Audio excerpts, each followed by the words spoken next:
皆さんこんにちは。Welcome back to Say Japanese Podcast. This is episode 17.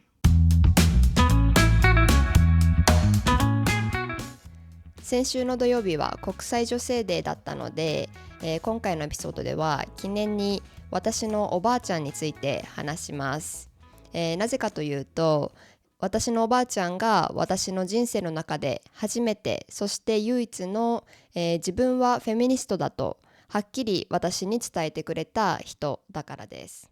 なぜこれが私にとってそんなに大切なことなのかを、日本のフェミニズムの実態について説明を、交えながら、説明します。ただし今回は私の経験や感じたことに限ってお話しさせていただきます。日本のフェミニズムの歴史とか、どんなフェミニストがいるのかとか、研究内容のようなことは、今度他のエピソードを使ってお話ししたいと思います。ではまず私がフェミニズムという言葉を初めて聞いた、もしくは意識したのは、なんと19歳でドイツに留学した時でした。それまでももしかしたら言葉は聞いたことあったかもしれないんですけれども、その本当の意味とか内容をちゃんとしたのは、ドイツに留学してヨーロッパ人の友達と話すようになったり、ソーシャルメディアでそういう内容をよく目にするようになってからでした。でも私はそれまで日本で結構ちゃんとした教育を受けて、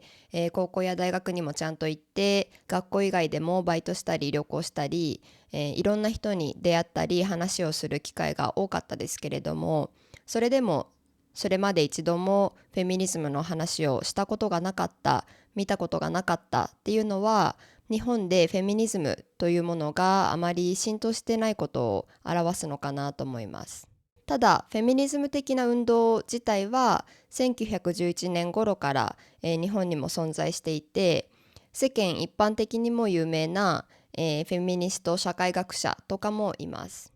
ただ例えば、一人有名な方で上野千鶴子さんという方がいらっしゃるんですけれども、私はその人のコラムとかエッセイとかが新聞に連載されていたので、子供の頃からよく知っていましたが、彼女がフェミニストだと気づいたのは随分後のことです。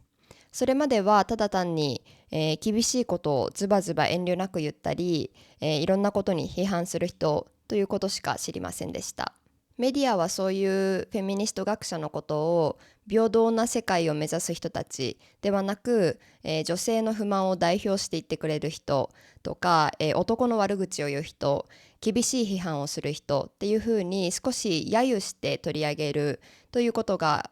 特に昔はとても多かったです。なので日本人の中でもフェミニズム的な考え方には馴染みがある、よく聞いたことがあるけれども、それを本当に真剣な問題として見たり、女性の場合は当事者意識を持ったりするとか、あとは自信を持ってその運動のことをフェミニズムと呼ぶ、とか自分をフェミニストと呼ぶということができる人はぐっと減るのかなと思います。多分わざわざそういう運動とか考え方をフェミニズムとかフェミニストとか名前をつけて呼ばなくてもいいんじゃないの、それにはちょっと抵抗があるという人が多いかもしれないんですけれども、そもそもフェミニズムとは、男女に平等な権利を与える社会を作ることなので、じゃあフェミニストじゃないならその逆は、性差別者なので、多分自分はフェミニストじゃないというよりかは、フェミニズムという名前をつけたり自分をフェミニストと呼ぶことで社会から批判されるのが怖いという人の方が多いんじゃないかなと思います。そもそも日本では政治について家族や友達と話すのはタブーとする感覚がものすごく強いです。例えば歌手とかモデルとかの芸能人が少しでも政治的な発言をすると、芸能人のくせにとか歌手のくせにそういうことを言わない方がいいみたいに、ものすごく強く批判されるのも普通です。投票率も50%弱とものすごく低い方だと思います。この背景にはいろんな要因があると思いますが、一つ挙げるとしたら日本の対立を避け全体調和とか平和を重視する国民性が関係しているかもしれません。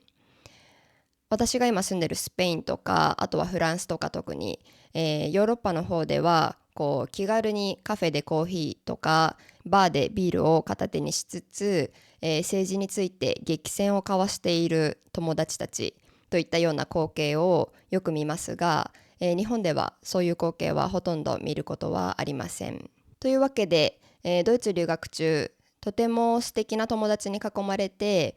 男女格差とか女性の社会での不利さとか他にもいろんな社会問題を学んで、今までは普通だと思っていた日本での性犯罪の多さとか、女はなんとかかんとかで始まるこう男女差別的なコメントとか冗談が本当は間違っているということに気づいたのですが、留学を終えて日本に帰ってから逆カルチャーショックに悩みます。というのも、例えば日本に住んでいて感じたこう社会問題とか変だなと思うことを友達と話したくてこう話題に取り上げてみても、確かに大変そうだねとだけ言ってこう他の話題に変えられてしまったり、そんなこと考えたこともない、さやは偉いねと、言いつつ実際にこう知ろうとしてみたり考えようとしたりしない人が多くて、こう日本社会に山ほどある課題、社会問題が全く話題に上がらない、誰も話したがらないということに気づいてとてもがっかりしました。もちろん例えば、私がこういう社会問題とか、社会の不平等とかものすごく気にするのは私の母親のおかげだと思うんですけれど、母親はそういうことをものすごく意識している人で、子供の頃からたくさん話題に挙げてくれましたので、彼女とはもちろん話せますし、友達の中でもこうアメリカに留学してたことがある人とか、あとはただ単に政治とか社会問題に興味が強くて話すのが大好きな人とかもいるので、もちろん人を選べば、話すこともできます。そんな中で、私が一番想像さえもしていなかったけれども、一番心の助けになってくれた人が私のおばあちゃんでした。というのも、ある日私はおばあちゃんと2人で車に乗っていて、いろんなことを話していて、多分私がさっき名前を挙げた上野千鶴子さんの本の話をしていた時に、おばあちゃんが私はフェミニストよって言ったんですね。それが私の人生で初めて、私の目の前で日本人がはっきり自分がフェミニストだと言った瞬間でした。で、私がそうなのと聞き返すと、おばあちゃんはそうよ、私はもうずっと長い間フェミニストよと、言ってくれました。びっくりしましたね。自分の周りに男女格差とか自分たちが持つべき権利について話せる人がいないと悩んでいたのに、まさかこんな身近な人が、一番強い味方だったんですね。で、その時おばあちゃんが自分はフェミニストよとはっきり言ってくれた時、ものすごくほっとしたのを覚えています。というのも、当時まだ日本ではフェミニストのことをフェミと呼んで批判する傾向が強く残っていました。なので私も男女格差問題の話とかはするけれども、わざわざ自分がフェミニストだと言うとこう惹かれてしまったり、批判されるかもしれないとものすごく怖かったので、一度もそういうふうに言ったことはありませんでした。なのでおばあちゃんがそう言ってくれた時、まずは自分は一人じゃないんだっていうものすごい大きな安心感と、フェミニストって言ってもいいんだ、言っても大丈夫なんだっていう、勇気を与えられました。その後よく考えたら、祖母の考え方とかよく読む本とかを意識して、見てみるとフェミニズム的なものが多かったのでとても納得いきますが、実際、祖母も自分がフェミニストだと他の人に言うことはほとんどないと言っていました。例えばこの間、